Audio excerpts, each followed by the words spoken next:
Shalom, I'm Dani. I taught here at the June College in Drisha and First Steps workshop for married couples. We're starting the book of Devarim today, and Parashat Devarim, a new book and a new beginning. I want to focus in the beginning on two Rashis, one that actually doesn't appear here and one that appears in the beginning of the book. The first pasuk is Ele Advarim Asher Diber Moshe El Kol Israel. The Rashi that doesn't appear here is about the words Ele Advarim. There's a famous Rashi in Parashat Mishpatim which starts Ve'ele Mishpatim, and Rashi there will say that every time there's a Vav that it says Ve'ele, then we're continuing something. It's adding on. Ve Mosif al Rishonim. We're adding on to what we've said. But when it says Ele, it's Poseret Rishonim. It's saying, okay, put that aside, we're starting something new. Which is very interesting when you start a book with the words Ele Advarim. These are the words, these are nothing else. Let's put aside everything that was there till now. And I was thinking, what are we putting aside? Many things change in the book of Devarim and are new. I want to focus on the Devarim, the speech. Moshe's speech and Moshe's ability to speak to Am Yisrael. Because the first pasuk is very surprising for all of us who have read Shmot and Vayikra and Bamidbar, especially Shmot. The Moshe that we were introduced to was Moshe of Lo Ish Dvarim Anochi. I can't speak. Enani Aral Sfatayim, Kvad Pe Uchvad Lashon Anochi. I can't use words. Moshe is so worried about his lack of ability to use words. And not until the Kadosh Baruch Hu says to him, Mi Sam Pe La'adam, Anochi Ein Picha, like, I'll take care of it, he knows he can't talk. What changes from Lo Ish Dvarim Anochi to Ele Advarim Asher Diber Moshe? So if we're thinking about speech, I think the ability to talk to someone has two aspects. One is, you can't talk to somebody who's not there, who doesn't really believe in you, who doesn't have faith in you. When there's not somebody that's really listening, it's difficult for you to speak. So when Moshe is saying about Am Yisrael, Vehem lo ya'aminu li, they're not going to believe in me. He's kvad pe uchvad lashon, then he can't talk. It's nice to see in the book of Shmot, when Moshe doesn't only speak, when he sings, when we get the Shirat Hayam, then the pasuk before Az Yashir Moshe is Vayaminu b'Hashem u'v'Moshe avdo. They believed in God and they believed in Moshe. Az Yashir Moshe. If somebody is there listening, if somebody is there to listen, if they believe in you, Vayaminu, then Az Yashir Moshe. Then we can open up and sing. But I think there's another part. That brings me to the second Rashi I wanted to talk about, the Rashi that opens the book of Devarim. Rashi says, Ele Advarim, Lefi she'en divrei tochichot, these were difficult words, Lefichach satam et advarim v'izkiram beremez. This is an idea that Rashi is going to play out in the first few psukim, that every word in the beginning of Devarim means something. Every word is hinting to something. Moshe is rebuking Am Yisrael. He's giving them tochecha. But he doesn't want to embarrass them. So when he says Bamidbar, Barava, Mol Suf, Rashi will say that every word hints to something that happened.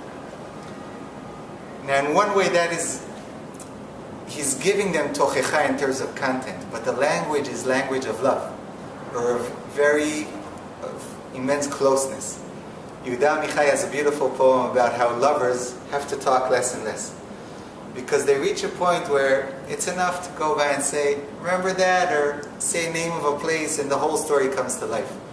So Moshe is giving tochecha, but he's using language of people that are very close to each other, where you need very little words, and every word means a lot. In that way, I think what's changing here is not the attitude of the people of Israel towards Moshe, but maybe Moshe's attitude towards the people. Because in many ways, the whole book of Bamidbar led up to this verse, Ele Advarim Asher Diber Moshe. Bamidbar is all about talking and speech. It starts with Vaydaber, and the Midbar, and the Dibur of Lashon Hara, and the bad talking about Eretz Yisrael, Dibat Haaretz Ra, and gets to Bil'am, who doesn't talk, and the donkey who isn't supposed to talk and talks, and ends with Moshe, who's supposed to talk and doesn't talk. He's supposed to talk, V'dibartem el hasela, and he uses force, and he hits the rock. when you use force, it's because you don't think there's anybody there who is willing to listen to speech. And Moshe's hitting the Selah and not talking to it is also saying to the people, there's nobody here that's really listening. I can't talk to you. And it's going back to the Yetziat Mitzrayim when he had to hit the stone because there was nobody there to really work with. And the big shift of Ele Advarim Asher Diber Moshe is Moshe saying to the people of Israel, I can talk to you. Because you can talk when there's somebody there to listen, but you can also only talk when you believe in that person that's there listening. When you feel that it's meaningful to talk to them. And that the words that you're saying are going to have weight and are going to work. So if the book of Exodus was about the people of Israel putting faith in their leader, in Moshe, maybe the opening of the book of Devarim is Moshe believing in the people and putting faith in Am Yisrael. I think that's very important because the whole book will be preparing Am Yisrael to enter the land of Israel. And in many ways, the best present leader, a parent, a teacher could give someone when he wants to give them a Birkat HaDerech is to say, I believe in you. And the opening of Sefer Devarim is saying that in a very nice way. I believe in you, I can talk to you. Ela Advarim Asher Diber Moshe. And not only can we can talk like close friends. We can talk where every word has so much weight and meaning because we've created this form of conversation. So Moshe sends Am Yisrael off saying, I believe in you. I think in the days that we're in, this becomes very meaningful. We're towards the end of Shlosh Tashvuot. And I think both Batim, the Churban of Beit Rishon and the Churban of Beit Sheni had to do with lack of speech. We weren't there to listen. In Beit Rishon, Al Nevi'im tzivitem le'emor lo tinabeu. We told them, don't talk, we don't want to listen. We're not there.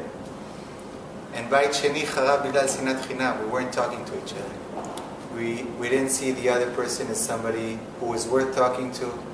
We weren't open to listening to what he had to say. We were stuck in sinat chinam, and we had no dibur. In many ways, Geulah has to do a lot with talking. Some people read Mashiach as Messiach. Messiach is the one who's going to cause the sicha, the conversation, to start again. He's the one who's going to bring dibur back into the world. And if we go to the Haftorah that I always wait for every year, the first Haftorah of the Nechama, Nachamu Nachamu Ami, it's a lot about talking again. Nachamu Nachamu Ami Omar Elohim, Dabru Alev Yerushalayim, speak to the heart of Jerusalem, Vekiru Elea. And then there's Kol Koreh Bamidbar, in a place where we speak. And it ends with Kipi Adonai Diber. Hopefully part of Geulah is returning to speech, returning to Dibur, returning to being there to listen, to having faith in people that allows them to talk, and to having faith in the people that we want to talk to, and to returning to a world of a lot of Dibur and a lot of Sicha. Shabbat Shalom.